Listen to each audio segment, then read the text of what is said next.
Hi everybody, I'm James. This is Freddie. We're got the film off football helmets here. Let me get out of here. We're done here. We're out of here. We're done. We're gonna move it out of the way. Exactly. So we're done. Some basketball, James. So here we go.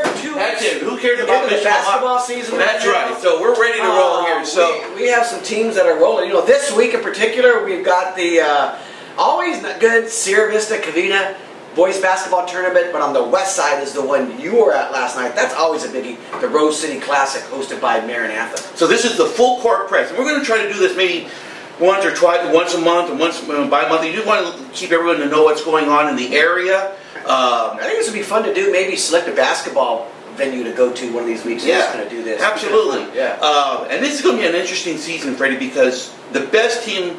Having seen everybody, I had a chance to watch everybody in the summer. I think the best team in the Valley is in your neck of the woods over in Laverne, and that's Damien. Yeah, you know, and Damien, they lost to Alameda last week, and then they lost to Camarillo at the Alameda. Camarillo at the Alameda tournament last week. Their only loss, but they're going to be just fine, James. They're rolling along in the that Sierra Vista Covina tournament.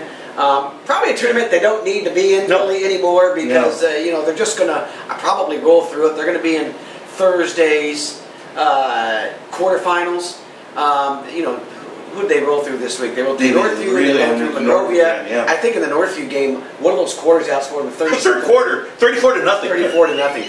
Yeah, you know, so Damien's going to be good, and Damien's young. I really like their sophomore. Our state freshman of the year, Malik Thomas. Yeah, he's going to be. And don't forget about the transfer, Jared Hyder from San Bernardino Cajon. Yeah, the kid is an absolute game changer. Yeah. The interesting thing, Freddie, with Damien is in the first poll that just came out this week, they're ranked 9th. Yeah. So if they are so this was like the end of the season today, and they take the 18th for the Open Division. They would be the odd team out. I'm guaranteeing you, if Damien is in Division 1, they win it all. Yeah. Well, look, Damien is not as good as last year, but they're good. Yeah. You know, I do not think they're going to be in the Open. I do not think they're one of the top 8. Matter of fact, I think that Division 1, the Division 1, once you get rid of the 8 teams and you throw them into the Open Division, the Grade 8, right? I think that Division 1 with Damien, with Pasadena, with Maranatha, and Los Altos and Jared Lucas can be a really interesting and fun division, because I think those 4 teams would have a shot at getting to the championship regardless of who's left in Division 1. Once you get rid of those top 8, Jimmy, all bets are off. And Los Altos, last night they were in the prestigious Battle Zone Classic. You know, they won their first game by, I think, 50 points against La Puente. But they played Orange Lutheran, who is the number 2 team in Division 2AA. Yeah. They lost last night. Jared scored 38 points. He scored 50-something in the first game against La Puente. I was doing the math. Right now, through 2 games, he's averaging 45 points a game. Now look, insane. There's no way anyone's ever going to recreate the 1988-89 season of Tracy Murray, who averaged 44 points a game, scored 63 in the state championship. But I'll tell you what, Lucas, when you look at this team, because they don't have a lot beyond him. They graduated their other fellow senior that scored some points.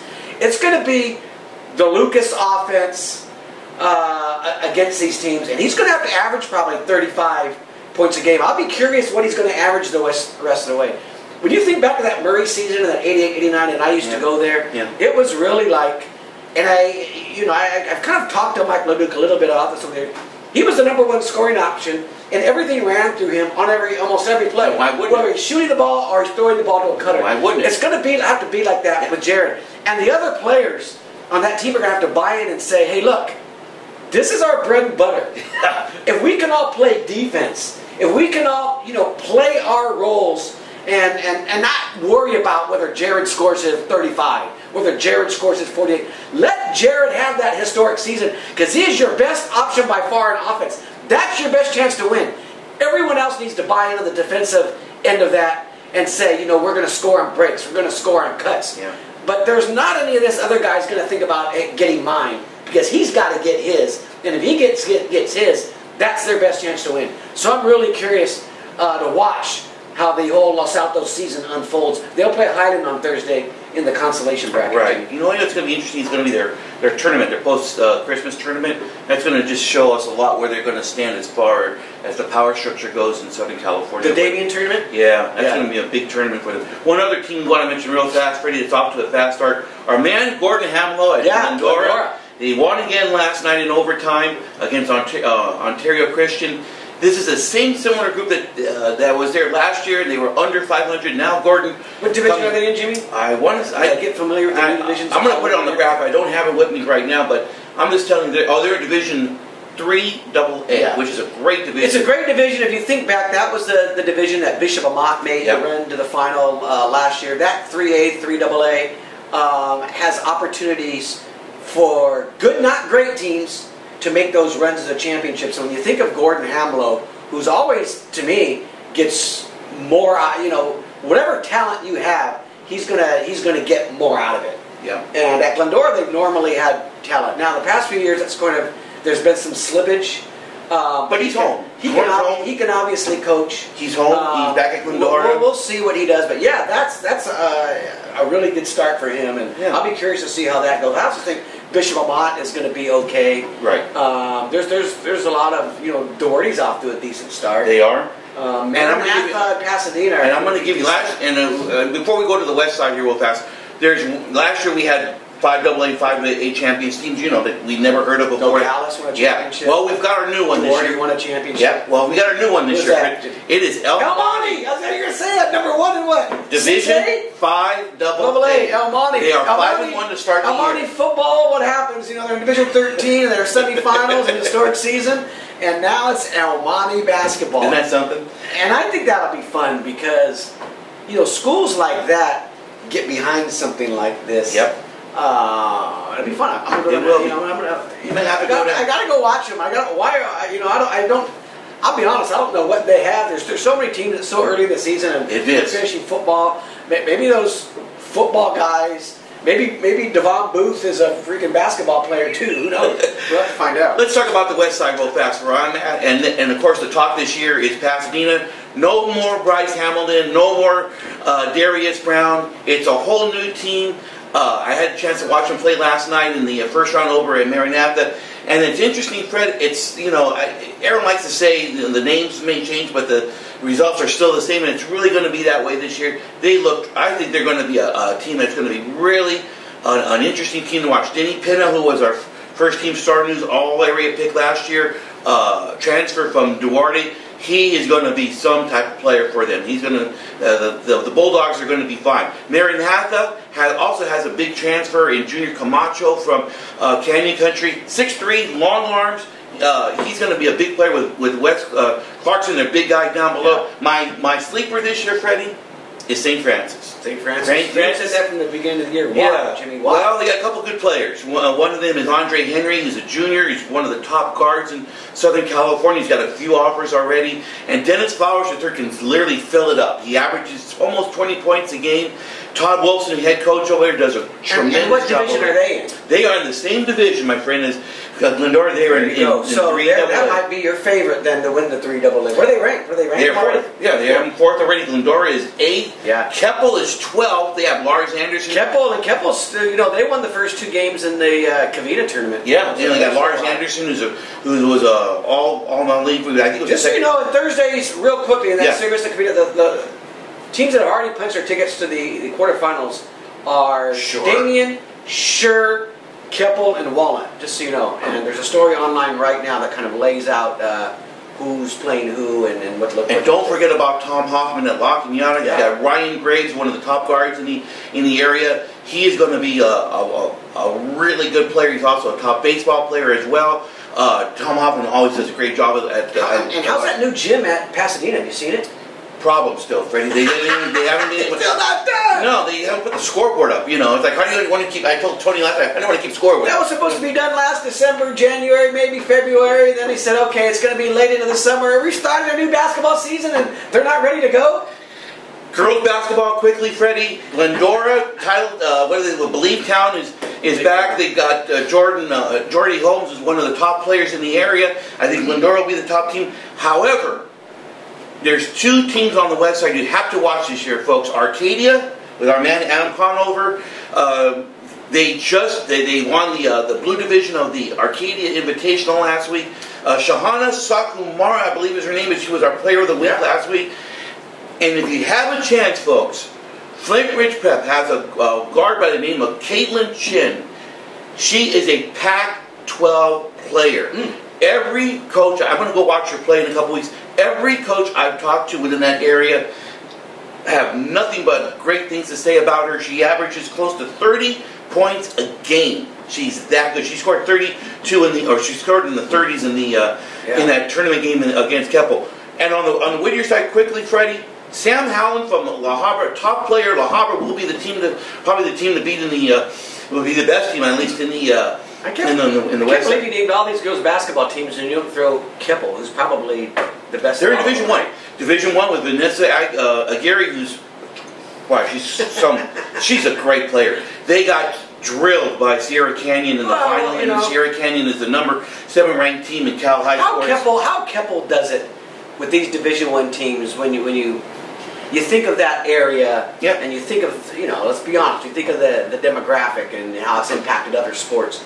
For them to do what they've done year after year after year, just being in Division One tells you all you need to know about that program, and it's almost unfair. This is last thing. This is where them in Division One is where you're punished by success, right? Because there's no way they should be in Division One with those privates who do it that way, or these places in these different areas. Correct. Keppel should be winning and playing for championships year after year after year in a Division 3A or 3AA or 2AA because they are that much better than the public schools that surround them, and they do it the right way. They do it bringing up kids through that neighborhood. These aren't players that transfer in. Correct. Man, I think them and Glendora I think they're just two of they cut from the same cloth. They take the hometown kids, then they do the most. There's a youth program there that a lot of the kids buy into because before they get to Keppel, they're always wanting to play Keppel basketball. Right. And that whole thing gets punished, throwing them all the way into Division One. Well, they're both in Division One now, so. Because when you look at the San Gabriel Valley, you put our 3 areas together, they're probably the best team. And they don't get to play for CI championships because they're punished by the success that they've built. Yeah, I think Jose Herrera is their coach. He doesn't mind that. He's going to. He doesn't mind, but I mind. I know. I understand what you're saying. He wants to take his program. But with Warren El Monte in Division 6 in boys basketball, we'll make them the #1 ranked team, and maybe they'll go win a championship. That's what I'm talking about. And no slight to El Monte in the boys basketball, but like I said, they haven't built towards anything to where you've said, okay, now it's ready for a historic season. Keppel has, and they're punished by that. I'm going to give you one other boys basketball team to watch. I like it. That to watch is LaSalle. They played Alamany last night. Very, very tough. KJ Franklin, who's their guard, is a big, thick-built guard. He's going to be a player to watch this year. Don't count out the Lanchas at all in that Camino Real of the Del Rey League with Bishop Amont and those teams. They're going to compete hard this year. I love talking basketball, Freddie. Yeah. We do this every week. We'll do maybe once a month, but quick, last thing. Jared Lucas, what is he going to average this year? Give me a number. I'm going to give him 38. I was going to go, honestly, I was going to go like 36, 37. We're pretty close. I would love to see that game against Damien again this year if they ever to play that APU shootout. I just think he's going to average in that high 30s because once they get out of some of these tournaments in their schedule and they get in the league, that dude is going to score.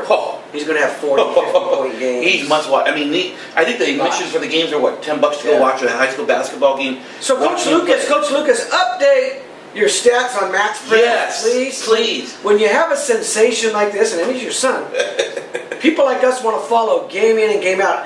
I was talking to Coach Lucas about this. Back when Tracy Murray averaged 44 points a game when he was going for the state scoring record, Steve Hunt had this great thing in the paper called the Murray meter. Yeah. In every game it would say what he scored last night, what he's averaging, and how many points. What he needs to average. I think we need to do that. I think we need to do that. But I'd like to every game where he's at, what he's averaging. I mean, it's unique. We don't get someone like this that comes through very often. That's going to have the senior year he does. So, Coach Lucas, let's update that. Let's update it game to game. not just for our readers, but it's a Southern Section watch.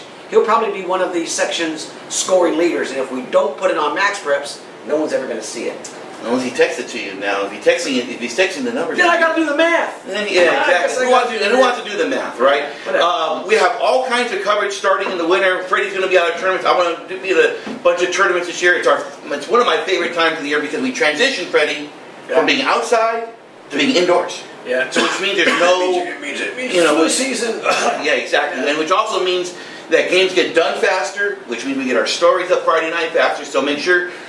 First off, make sure you grab a subscription to our website. I think our subscriptions are up this year because of you, the reader. You guys have. And if you're looking to follow the local tournaments, I've created story articles. We have 4 going this week, and all you got to do is go on those early in the morning, late at night, and we'll update those schedules. And when we mean early in the morning, what's happening. When we mean early in the morning, we really mean by 7 a.m. I got those things updated. Okay. Yeah, and you're going to be Saturday. You're going to Sierra Vista, right? Sierra Vista Covina tournament. Yeah, and I'll see you all at the Maranatha tournament. I'll be there Thursday, Friday, and Saturday.